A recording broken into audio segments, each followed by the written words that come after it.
লাল গালিচা সংবর্ধনার মধ্য দিয়ে ভারতে পা রাখেন যুক্তরাষ্ট্রের ভাইস প্রেসিডেন্ট জেডি ভ্যান্স।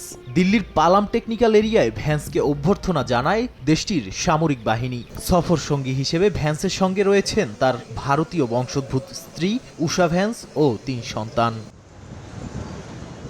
ভ্যান্সের এই সফর এমন সময় যখন যুক্তরাষ্ট্র চীন বাণিজ্য যুদ্ধ নতুন উচ্চতায়, পাশাপাশি প্রেসিডেন্ট ডোনাল্ড ট্রাম্প ভারত সহ বিভিন্ন দেশের পণ্যের ওপর ২৬% শুল্ক আরোপের হুমকি দিয়েছেন, যদিও তা আপাতত ৯০ দিনের জন্য স্থগিত। এই বিরতির মধ্যেই দ্রুত বাণিজ্য চুক্তির চেষ্টা করছে নয়াদিল্লি।